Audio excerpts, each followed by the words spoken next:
Hey, say, what's up, y'all? Woo! Shit. Early in the morning. Corey Lawrence Stearns on the South Side, Texas, 33rd.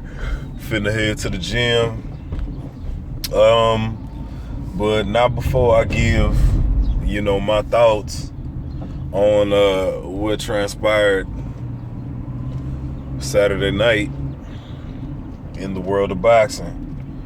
So let's go ahead and get into it, cause it is what it is. I'm gonna tell the truth, keep it real, like I always do. No bias, raw and uncut. So, Charles Martin and Anthony Joshua, it is what it is. I was pulling for Charles Martin. Charles Martin went in there in front of that crowd, representing America, and that motherfucker laid down. He got hit with a right hand, then another right hand. Both of them dropped him. Shit's ridiculous, man. He was ill prepared for the fight, and really, let me go ahead and close the sunroof. And to be honest with you, it seemed that he went in there just for a paycheck, the exposure, and then that's it. That's some bullshit. I don't think he was trying to beat the count. Excuse me. I think he stayed down on purpose. That's just what it is. Now, with that said, Anthony Joshua still, to me, isn't one of the best heavyweights in the game. And I'm going to go ahead and reiterate, my boy, Mr. Bomb Squad, Deontay Wilder is one of the best. Even though he kind of sucks, that's my personal best. Fuck it. Jim Lampley can make that little bullshit-ass gaddy list. Fuck it. I'll make my list too. So, the three heavyweights that I consider as the elite heavyweights, not that they really have otherworldly skills, but the elite heavyweights in the game right now is Deontay Wilder, Tyson Fury, and Luis King Kong Ortiz. Everybody else fall under those three. That's just what it is. And if you don't like it, then you know what? Fuck you. Now, let's go ahead and move a little bit ahead to Pacquiao and Bradley. To be honest with you, I was a little bit surprised because Bradley, to me, looked good. And the fight was close, but the win was convincing for Pacquiao, man. And I was actually surprised, and I was proud of him. He looked good. He looked fast. He looked sharp. He looked great, man. Pacquiao's a great fighter, man. He's a great fighter. I was not expecting that, and that level of skill. I was expecting him to show a lot more deterioration. He's not what he used to be in terms of volume and aggression and all that, but man, I thought he boxed beautifully, and he's still fast as shit. The timing was good. He looked good. Now, excuse me, I'm still a little bit sick.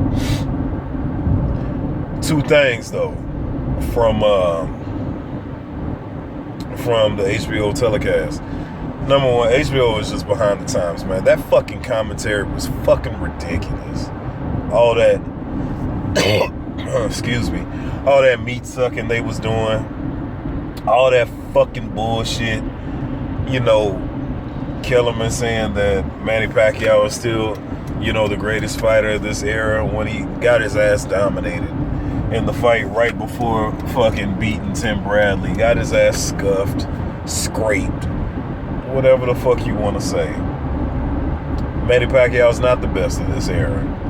You already know it's Floyd Mayweather. Everybody knows this shit. I don't understand why people are trying to fight it so hard. Then you got these motherfucking guys, man. These guys, shit. when the fight was close and when it was hanging in the balance, they were trying to lead you to believe that it was still something wrong with Manny Pacquiao's shoulder because he shook his arm. His arm could have been tired. He could have been throwing a feint. But nah, these motherfuckers were talking about a shoulder problem only. And you know what? Let me go ahead and put it, shoulder problem. That motherfucker, it wasn't nothing wrong with his shoulder. That's an excuse for fucking getting his ass scraped by Floyd Mayweather. These motherfuckers were trying to lead you. When the fight was close, they were trying to lead you into thinking that Manny still had a problem with his shoulder. But nah, once they talked to Freddie Roach, you know, Freddie Roach gave an interview on the sideline and he was like, shit, I didn't hear anything about his shoulder. He hasn't said anything about it. Now the fucking narrative changes.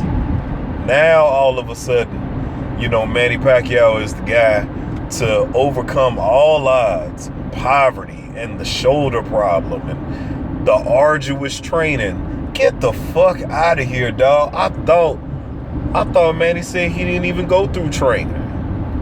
I thought he said that. I thought he said he didn't even have to train. He just swam in the motherfucking seas. He didn't have to go through physical therapy. But HBO gonna lead you to believe that this was some arduous ass, hard ass, rigorous ass training. I don't believe it. I call bullshit, man. Jesus Lord. These motherfucking guys. Jim Lampley crying and shit, you know, after the whole thing, giving tribute to Manny Pacquiao. Get the fuck out of here. Oh, company man and shit.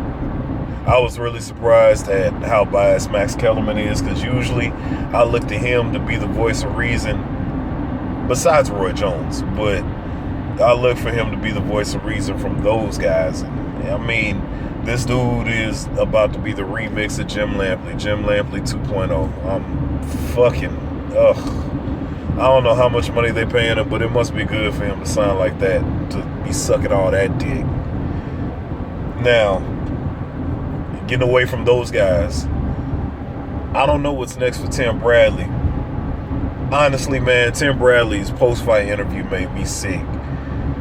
You know, oh yeah, let me see the commentary. Let me see the knockdown again. Oh no, that one was a slip. Damn, he got me on that one. The fuck? Why you so gracious in defeat? You ain't gotta do all that. All that fucking cooning, that fucking shoe shining, that Uncle Tom shit. Fuck that. No matter what Tim Bradley does, and he seems to not understand this, no matter what Tim Bradley does, he will not be in the favor of guys like Bob Arum, of guys from HBO. He's not going to gain their favor. Why in the fuck is he acting like the company man all of a sudden? Dog, Tim, go out there and be yourself, man. Why the fuck you out there cooning? Fucking tap dancing and shit for these fucking people. The fuck out of here. Set up breakfast dates and shit. The fuck out of here, dog. Some pussy shit, dog. I mean, I respect Tim Bradley as a fighter, man, but you know how I feel about, you know, making Monica your wife. You know, all of a sudden she's your manager and she fucking lays in the bed with you and shit, and you all of a sudden fucking text Joel Diaz, your longtime trainer, the motherfucker that really rode and died with you,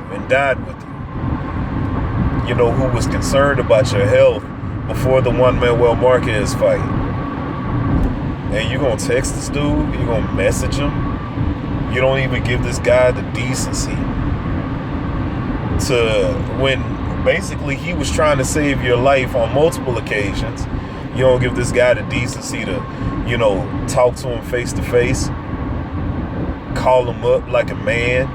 You gonna set up breakfast dates with Manny, but you can't fucking have breakfast with your longtime former trainer. the motherfucker who really gave a fuck about you, fuck out of here, dog. Shit's sad. HBO's dead, man. HBO's dead. You see what they trying to cater to. You already know. You know, these motherfuckers taking cheap shots at, you know, other fighters and, you know, people on other networks. It's just cheap. It's cheap. It's cheap. It's sad. Man, I know Jim Lampley ain't gonna get fired, but he needs to. Max Kellerman still got a chance if he gets away from fucking Jim Lampley.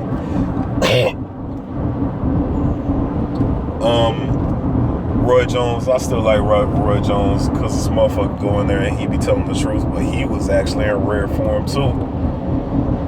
This dude was kind of sucking meat a little bit, and I was surprised about that. I mean, but all in all, it was a good day for boxing.